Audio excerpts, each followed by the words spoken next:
This video is about some simple things that you can do when your grief feels especially heavy, when you're having a difficult day, or when anything in life is feeling heavy. And those days do come. It's important to remember they don't last forever, but they do come. And it's helpful to know a few things that can help you get through the day.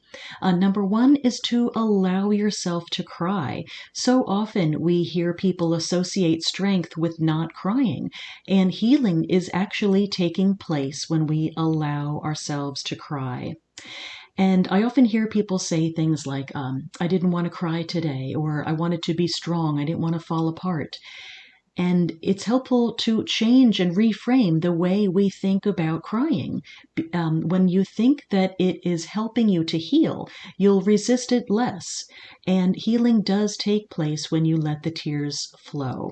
You're feeling, and feeling is healing. Here are a couple quotes that can help you remember this. And one is that what we resist persists. So when you don't allow yourself to cry, that pain stays within you, and it can grow stronger. It persists. Another is that you cannot heal what you don't feel, or a very simple one, feeling is healing. That can help you remember that it's okay to cry, it's okay to feel. Sometimes that is exactly what you need to do. Another idea is to give in to the feeling and simply stop resisting it. Allowing yourself to feel the fullness of your grief. And then part of that is trusting that it's not going to last forever. That awful pain is not going to last forever. You might feel a little bit lighter an hour later or tomorrow, but it is not going to last. And trusting that will allow you to feel it fully. And feeling grief fully, or whatever emotion you might be going through, disappointment, betrayal, feeling it will help you move through it. We can't get around it. You need to move through it. So allow yourself to feel fully. And that might be cognitively thinking that you're allowing yourself to give into it. And just remember to take 1 minute at a time, and that it won't last forever. Another idea that could be helpful for you is to engage in a craft. If you don't have a hobby, you could be proactive and visit an arts and crafts store and get some ideas. Think about what you may have enjoyed as a child, what might you have given up, maybe knitting, and particularly activities that involve a repetitive motion. Those help to induce a meditative state that can actually be quite healing. And when we're engaged in a craft, it's simply healing emotions. It almost pulls ourselves out of our mind and body and gives us a temporary reprieve from the heaviness of grief on a very difficult day. So think about some crafts that might be of interest for you. Knitting, crocheting, painting, even coloring. You might see at the grocery store adult coloring books, and there's a reason they're there. They are very healing. My favorite is beading. That just does it for me. It makes me feel so good to bead, and then to have something that I created in a short amount of time. Another one of my favorite things to do on a difficult day, or any day for that matter, is to get outside in nature. Nature is so predictably healing. And the great thing is, on a difficult day, you don't need to do a thing. You don't need to hike. You don't need to do anything but plop yourself down in a beautiful spot in nature, and then nature will do the rest. It can be very healing. And for some people who are going through extremely intense acute grief, have even been known to scream in the forest, in a place where you're not afraid of anybody hearing you, but just letting out a scream. Sometimes people find that healing as well. You don't need to do a thing. You can simply listen to a babbling brook, smell the aroma of pine needles or whatever might be around.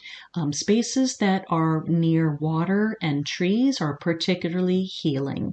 So seek those out, and you could have a list of some of your favorite spots to go on a difficult day, places that aren't too far away that you could either walk there or drive, and really enjoy the benefits of nature.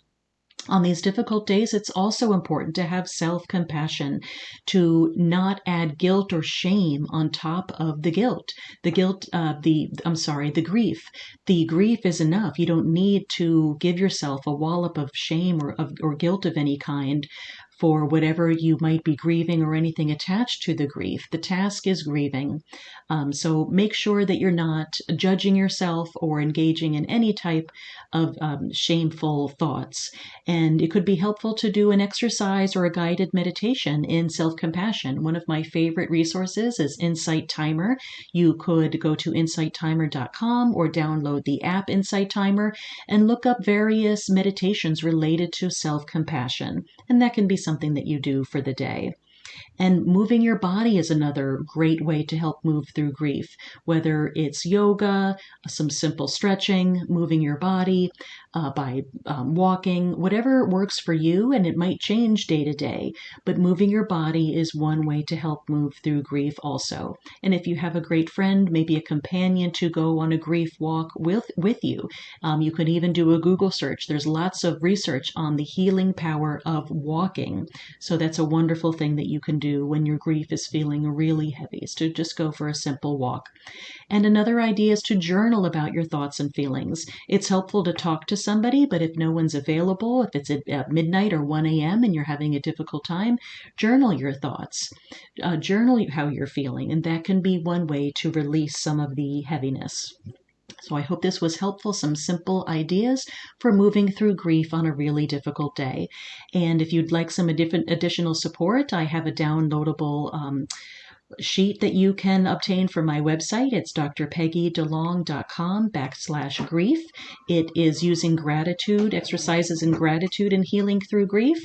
And if you are interested in a free live workshop, I have one specifically for widows on September 26th.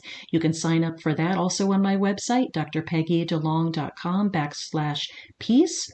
And lastly, if you're interested in my 5-week program for widows, it involves weekly support and daily support, weekly meetings and daily support from me. And you can sign up for that and get on the wait list for when I open enrollment for the next time. And that is Dr. Peggy DeLong, drpeggydelong.com/heal. Once again, drpeggydelong.com/heal.